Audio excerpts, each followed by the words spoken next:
बोल जयकारा बोल मेरे श्री गुरु महाराज की जय। बोलो सच्चे दरबार की जय। श्री सतगुरु देवाय नमः। श्री परमहंस अद्वैत मत अमर ज्योति श्री चतुर्थ पातशाही जी महाराज श्री मुख प्रवचन संख्या 17। विचार करो कि जीवन के क्षण अत्यंत अनमोल हैं। एक एक श्वास का मूल्य सत्पुरुषों ने अपने अपने विचार अनुसार कहीं 3 लोक की संपदा के तुल्य तथा कहीं 14 भुवन के तुल्य कहा है, किंतु यह भी श्वासों का मूल्य कम आंका गया है। मानव जीवन के प्रति श्वास का मूल्य तो इससे भी कहीं अधिक है। मनुष्य को विचार करना चाहिए कि रात दिन के 24,000 श्वास किस उद्देश्य की पूर्ति में व्यतीत हो रहे हैं, श्वासों का मूल्य कितना अधिक है तथा इसके अनुसार सदुपयोग अथवा दुरुपयोग में लाभ हानि कितनी है। गुरुमुखों को जीवन के इस अल्प समय में अपना काम बनाना है। जगत के कार्य व्यवहार भी निस्संदेह करने हैं, तथापि स्मरण रहे कि भक्ति भजन बिना तो निस्तार नहीं। अपनी सच्ची कमाई अथवा पूंजी तो भजन ध्यान ही है। यदि इस अमूल्य समय में मनुष्य भजन से गाफिल रहा तो अंत में पछताना पड़ेगा, परंतु कुछ भी ना बन सकेगा। संसार भर का धन भी भक्ति भजन की क्षण मात्र की कमाई की तुलना में तुच्छ है, तथा गफलत में नष्ट किया गया श्वास भी संसार भर के धन के बदले नहीं लौटाया जा सकता। सभी मूल्यवान वस्तुएं यदि नष्ट हो जाए अथवा खो जाए तो वह किसी न किसी प्रकार से पुनः प्राप्त की जा सकती है। केवल खोया हुआ श्वास ही ऐसी वस्तु है जो कभी किसी उपाय से लौटकर नहीं आ सकता। इस अमूल्य श्वास से यदि कोई लाभ प्राप्त ना करे तो उसने जीवन में क्या किया। गोस्वामी तुलसीदास जी ने एक एक श्वास का दाम 14 भुवन कहा है। दोहा, मोल 14 भुवन को एक श्वास है तो ही, ऐसे धन रघुनाथ को तुलसी वृथा न खोही। शेख सादी साहब फरमाते हैं, शेर कीमते यक नफस अस्त हर दो जहां, कीमते यक नफस अस्त हर दो जहां, गोहरे नायाब शुद्ध रायगा। दोनों जहान की संपदा के तुल्य एक श्वास की कीमत है। ये हीरे ज्वारा से अधिक मूल्यवान श्वास यूँ ही व्यर्थ जा रहे हैं। यदि एक श्वास की कीमत 2 जहान है तो दिन रात में आने वाले 24,000 श्वासों की कीमत कितने जहान होगी जो मनुष्य के हाथ से निकलते जा रहे हैं। जो मनुष्य दिन रात संसार के काम काज में निमग्न रहते हैं, उनकी आँखों पर विषयासक्ति की पट्टी बंधी हुई है तथा वे मोह माया की दलदल में पड़े हुए हैं। उनका ऐसा अमूल्य दुर्लभ हीरे जैसा जन्म नष्ट होता जा रहा है। दुर्लभ मानव जन्म प्राप्त हुआ है। उन्हें उत्तम भाग्य से सत्संग और पूर्ण गुरु की शरण भी प्राप्त हुई। अब भी यदि जीवन का वास्तविक लाभ न लिया तो फिर पश्चाताप करना होगा। अतएव जितना हो सके अधिकाधिक श्वास भक्ति भजन के अर्थ व्यतीत हों। वे निजी लाभ अथवा पूंजी है। भक्ति की कमाई जितनी अधिक बन पड़े उतना ही अच्छा है, जिससे कि अंत समय हाथ मलना और पछताना ना पड़े। प्रवचन संख्या 18। प्राकृतिक नियम अनुसार जिसका चिंतन सुमिरन जिसके चित्त में होगा उसी अनुरूप ही प्रभाव भी पड़ेगा तथा उन्हीं भावनाओं को दृढ़ता मिलेगी। संसारी और गुरुमुख में यही तो अंतर है कि संसारी तो दृश्यमान जगत के पदार्थों, माया की सामग्रियों तथा भोगों के साथ चित्त को जोड़ता है। ये पदार्थ और भोग तो उसे निस्संदेह प्राप्त होंगे, क्योंकि विधि का विधान ही यही है कि जो चाहोगे सो मिलेगा, किंतु उसके साथ ही उस पदार्थ का जो प्रभाव होगा वह भी अवश्य प्रकट होगा। माया के पदार्थों का प्रभाव दुख, चिंता, अशांति एवं काल के आतंक को उत्पन्न करने वाला है। इसी कारण संसारी जीव काल से भयभीत रहते हैं। गुरुमुखों की वृत्ति असत एवं नाशवान पदार्थों से उपराम होकर अंतर्मुख नाम के सुमिरन में लगी रहती है। इस प्रकार वे काल और माया की परिधि से बाहर हो गए और उनका संबंध सद्गुरु के साथ जुड़ गया। ये वो स्थान है जहाँ काल और माया की पहुँच हो ही नहीं सकती।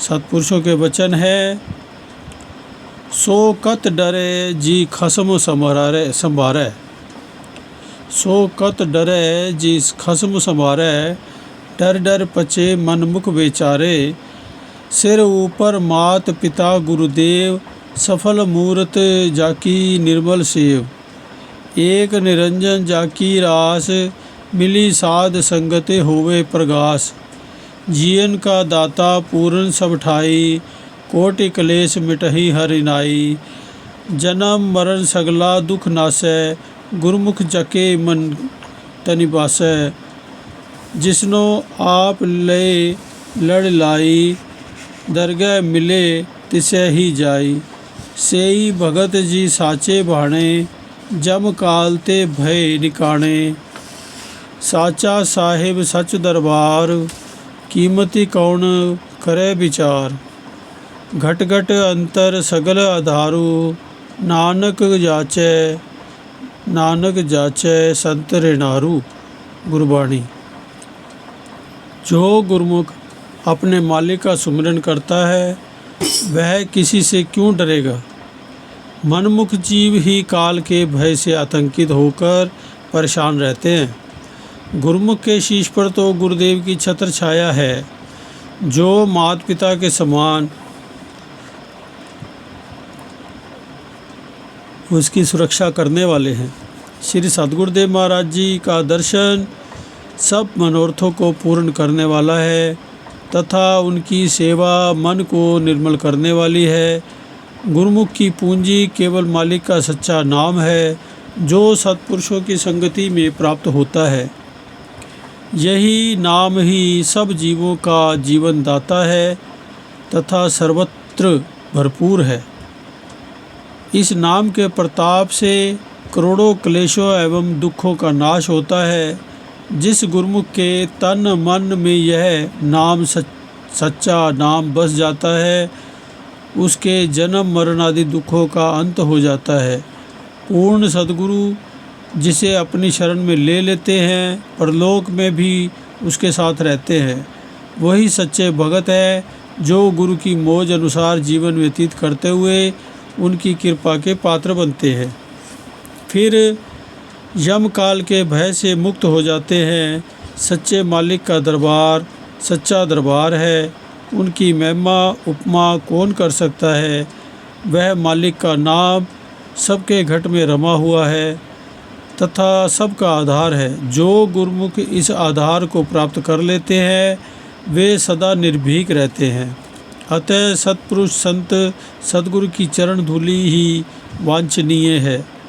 अतः गुरुमुख बनकर अपने इष्ट देव सद्गुरु में दृढ़ विश्वास तथा सच्ची भावना श्रद्धा भावना को अपने चित्त में स्थान देगा तो काल माया के भय से मुक्त होकर शाश्वत आनंद को प्राप्त कर लेगा। प्रवचन संख्या 19। मानव जीवन का समय भक्ति भजन की कमाई का दुर्लभ अवसर है। यदि ये सुअवसर हाथ से निकल गया तो प्रभु प्राप्ति का महत्वपूर्ण कार्य संपन्न नहीं हो सकेगा। परमात्मा ने मनुष्य को श्वास रूपी अमूल्य पूंजी देकर संसार में इसे लाभ कमाने के लिए भेजा है। ये सच्चा लाभ है। आत्मा को परमात्मा से मिलाना तथा 84 लाख योनियों की यंत्रणाओं से स्वयं को बचाना। यदि ये काम अब ना किया तो सिवाय पश्चाताप के कुछ भी हाथ पल्ले ना पड़ेगा। महापुरुष चिताते हैं, काफ कुछ ऐस वक्त खरीद कर ले फिर लगना नहीं बाजार मुड़ के। कुछ ऐस वक्त खरीद कर ले फिर लगना नहीं बाजार मुड़ के। जे तू आखे मैं पलके खरीद कर सा ऐसा वक्त ना मिले हर बार मुड़ के। औखा होवेगा वक्त हिसाब देनू दे तू उदो आखेगा भेज एक बार मुड़ के। इमाम दीन अगे जिसदी रकम मारी कदों करेगा फिर एतबार मुड़ के। फ़कीर इमाम दीन साहब। अतः वर्तमान समय में जितना लाभ उठाना ही बुद्धिमत्ता अतः वर्तमान समय से लाभ उठाना ही बुद्धिमत्ता का चिन्ह है। यदि इस समय लाभ उठा लिया तो मालिक के दरबार में उज्जवल मुख होगा और संसार में आना भी सार्थक हो जाएगा। प्रवचन संख्या 20। जिन्होंने भी भक्ति पथ के उच्चतम सोपानों को पार किया है उन्होंने अपने चित्त का संबंध अपने इष्ट देव मालिक के चरणों से जोड़कर तथा अपने समस्त कर्मों को उनके चरणों में समर्पण करके ही अनन्य भक्ति पद की उपलब्धि की है। ये कोई नई बात नहीं। इतिहास में ऐसे गुरुमुखों प्रेमियों के चरित्र भरपूर हैं। उन्होंने प्रेम भक्ति तथा परमार्थ की कमाई को ही जीवन का लक्ष्य जाना और इस उच्चतम आदर्श को दृष्टि में रखकर सांसारिक कार्य व्यवहार में दिल को नहीं फंसाया। अपने लक्ष्य की पूर्ति के लिए अपना जीवन समर्पित कर दिया। यही कारण है कि उनके नाम इतिहास के पृष्ठों में उज्जवल हैं और सृष्टि के अंत तक रहेंगे। भगवान श्री कृष्णचंद्र जी महाराज ने परम सखा अर्जुन को आदेश दिया कि नक्श हस्ती को मिटा दे साया-ए रहमत में आ। नक्श हस्ती को मिटा दे साया-ए रहमत में आ। बख्श दूंगा तुझको मेरे कौल पर ईमान ला। मखज़न असरार। है अर्जुन, सबसे चित्त का संबंध तथा आसक्ति त्याग कर एकमात्र मुझसे ही सुरती का संबंध जोड़ ले। यही वह सार तत्व है जिसे भक्ति परमार्थ का सिद्धांत या रहस्य कह सकते हैं। प्रवचन संख्या 21। श्रद्धा प्रेम और विश्वास की शक्ति एक ज्वलंत शक्ति है जिसके द्वारा प्रेमी भक्त अपने मालिक को अपने वश में कर लेता है और अपने पास बुला सकता है। वह इसी के द्वारा ही सत्य के दिव्य आलोक को घट में देख सकता है। भगवान श्री कृष्णचंद्र जी ने अटल सिद्धांत दर्शाया है। मेरे जिस मजहर पे ठहराते हैं इंसान एतिकाद। मेरे जिस मजहर पे ठहराते हैं इंसान एतिकाद अपने उस मजहर से बर लाता हूँ मैं उनकी मुराद। मखज़न असरार।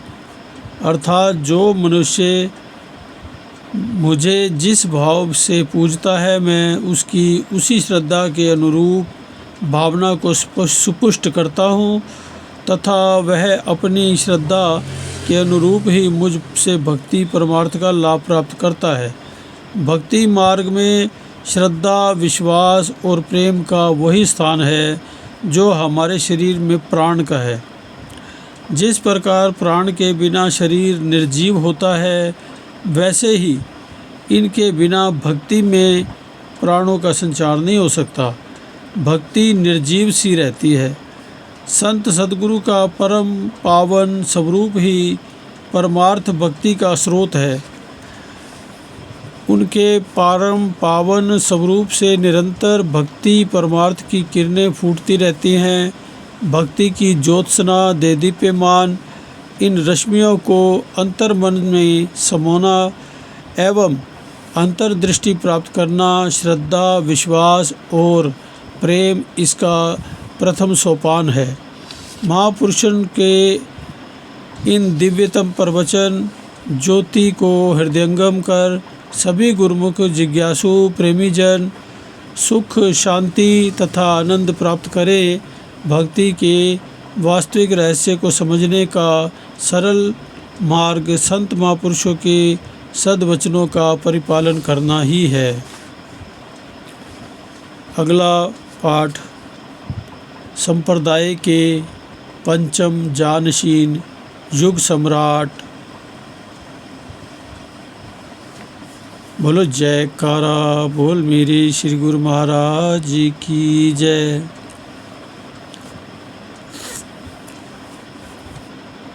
संप्रदाय के पंचम जानशीन युग सम्राट। अवतरण। दोहा। अमर ज्योति रहे अमर जग मुखरित होए विशाल। प्रगटे पंचम रूप में श्री सतगुरु दाता दयाल। परम पुरुष पूर्ण धनी शरणागत प्रतिपाल। एक ही कृपा दृष्टि से सेवक करे निहाल। वंदो श्री गुरु पद कमल मंगल मोद निधान। परम ब्रह्म साकार हो सर्व सुखों की खान। जन मन अति हर्षित भया भक्ति सुधा को पाए। प्रेम भक्ति अति महामहिम चहुं दिश रही लहराए। दिव्य विभूतियाँ दिव्य लोक से दिव्य स्वरूप को धारण कर दिव्यतम कार्य करने के लिए ही इस धराधाम पर अवतरित होती है। उनका अलौकिक आलोक भास्कर की भांति सर्वव्यापी नव जीवन प्रदान करने वाला होता है।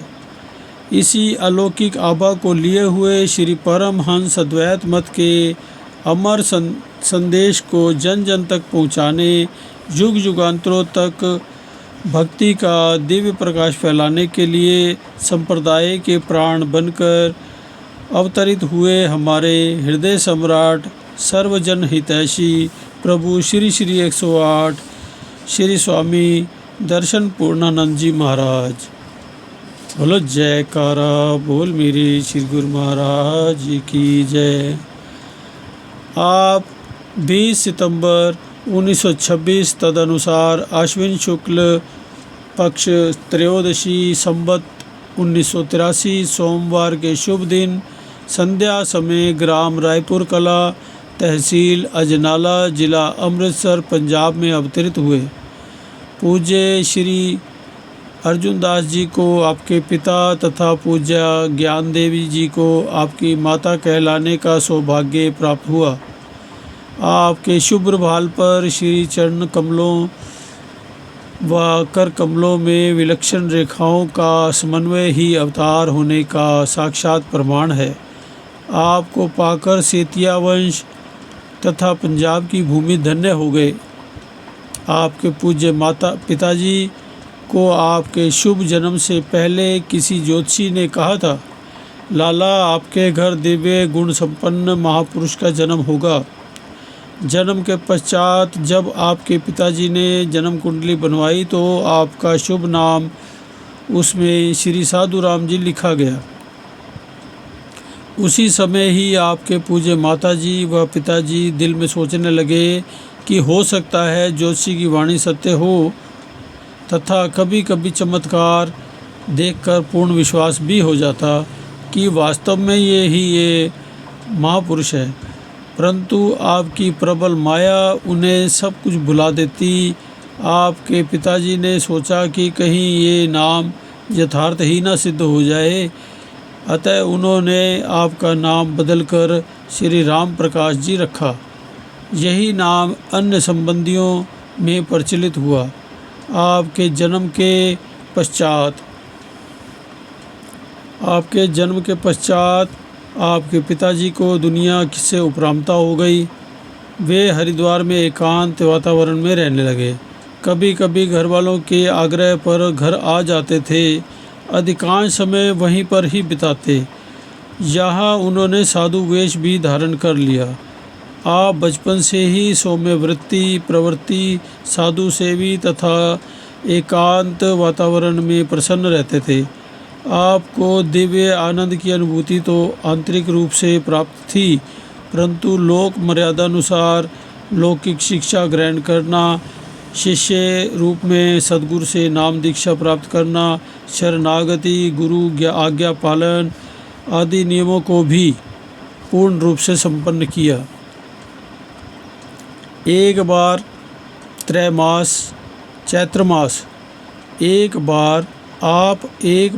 चैत्र मास की संक्रांति मार्च 1941 में संतों के दर्शन के लिए जा रहे थे। मार्ग में आप बदोमली गांव में एक मित्र के घर गए। उसने कहा कि हमने भी संत आश्रम पर जाना है।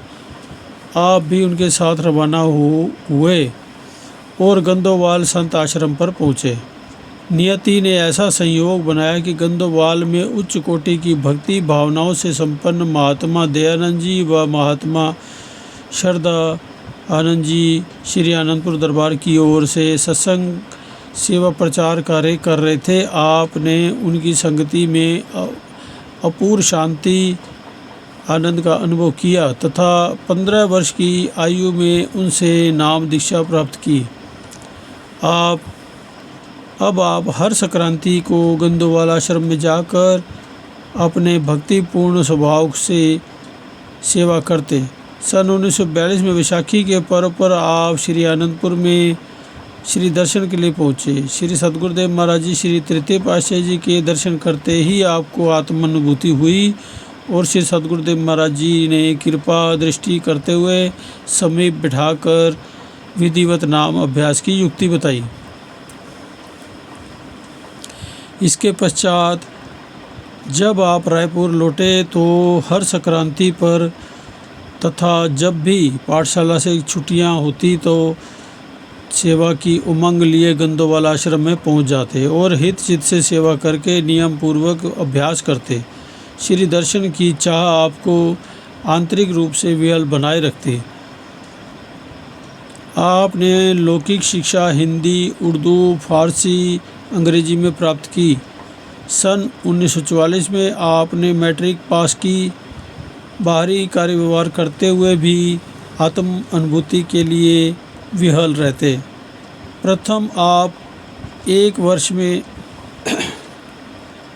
एक बार, पुनः 2 बार, इस प्रकार हर पर्व पर श्री आनंदपुर आने लगे। आपका दिल दुनिया के कार्य व्यवहार से उपराम रहता। आप अब जब भी श्री आनंदपुर आते तो एक पर्व से दूसरे पर्व तक, कभी कभी 2-2 पर्व भी यहाँ सेवा में व्यतीत कर देते। आपके हृदय में शरणागत होने की लगन लगी हुई थी, किंतु घर में सब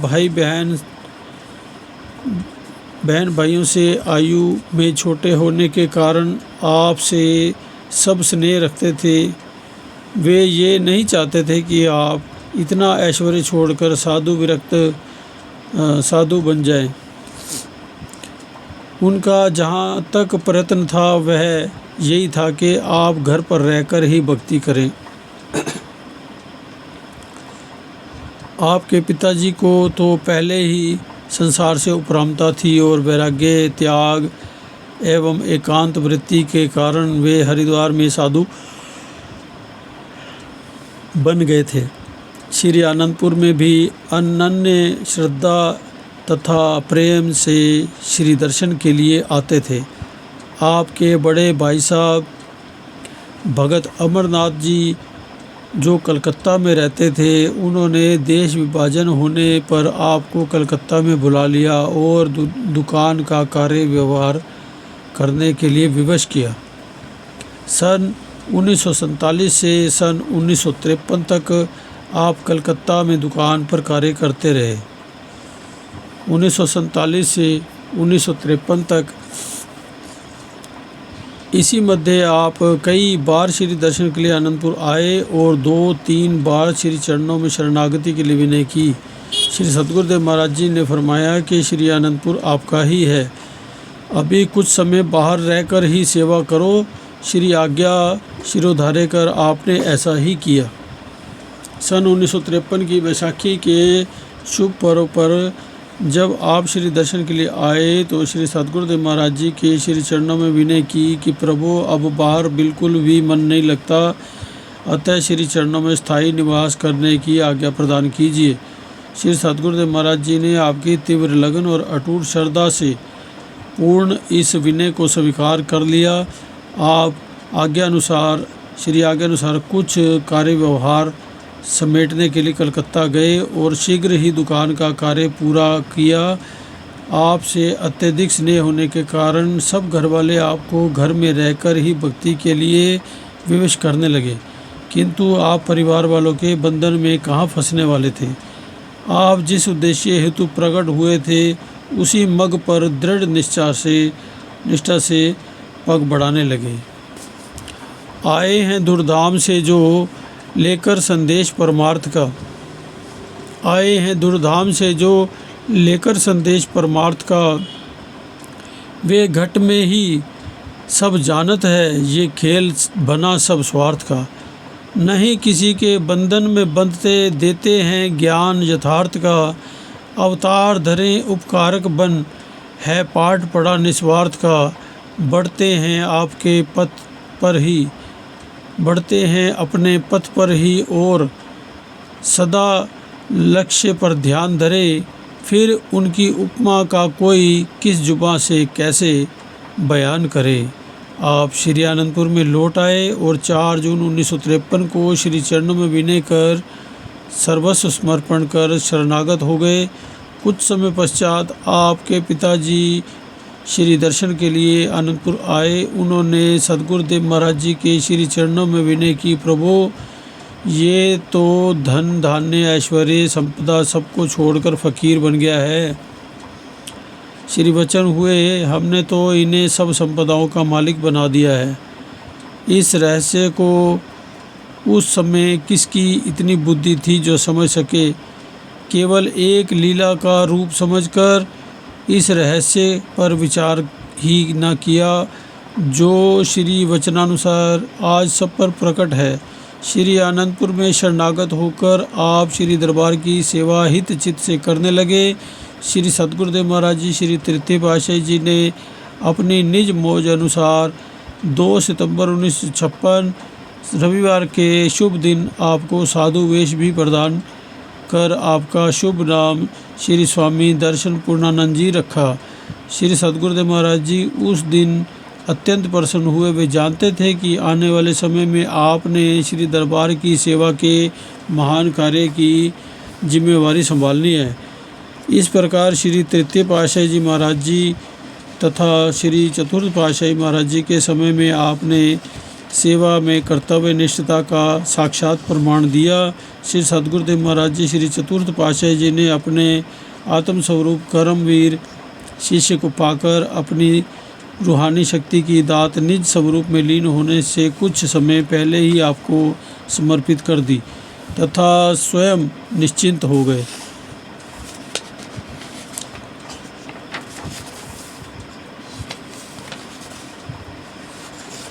रूहानी जानशीनी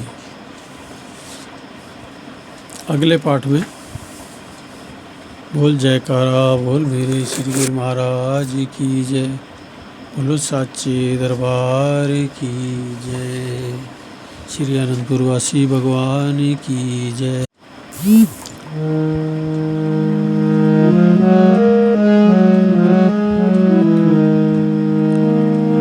बोल जयकारा बोल मेरे श्री गुरु महाराज की जय। ओ मेरे प्यारे श्याम जी तेरा अटल राज हो। मेरे प्यारे श्याम जी तेरा अटल राज हो। तेरा अटल राज हो मेरे महाराज हो। तेरा अटल राज हो मेरे महाराज हो। मेरे महाराज हो मेरे प्यारे श्याम जी तेरा अटल राज हो।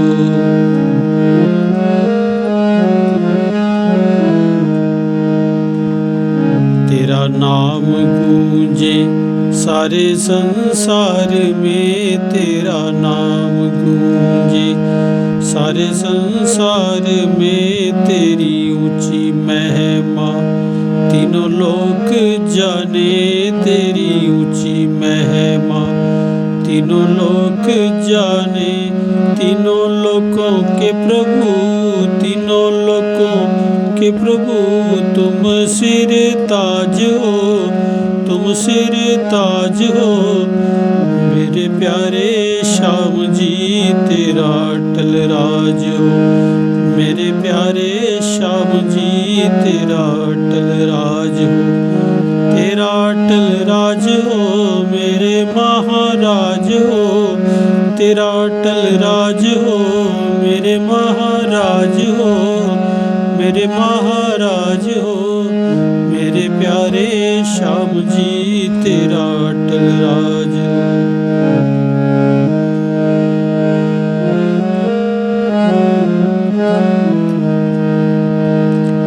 जग तारण कारण प्रभु तुम आए। जग तारण कारण प्रभु तुम आए। सारे जग को प्रभु जी तुम भाए। सारे जग को प्रभु जी तुम भाए। सच्चे नाम के प्रभु सच्चे नाम के प्रभु तुम भंडार हो। तुम भंडार हो मेरे प्यारे श्याम जी तेरा अटल राज हो।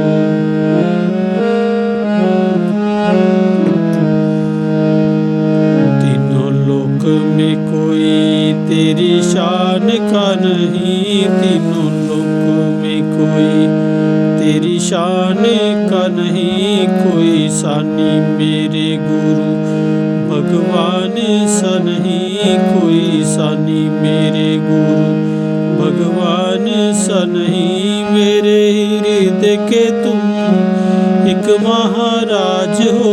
मेरे हृदय के तुम ही महाराज हो जी महाराज हो। मेरे प्यारे श्याम जी तेरा अटल राज हो।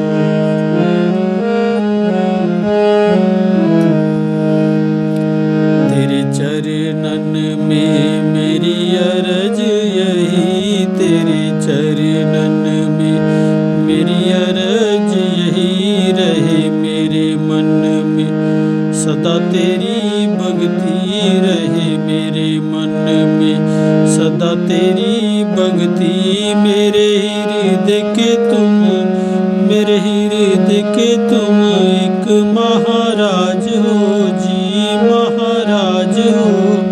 मेरे प्यारे श्याम जी तेरा अटल राज हो। मेरे प्यारे श्याम जी तेरा अटल राज हो।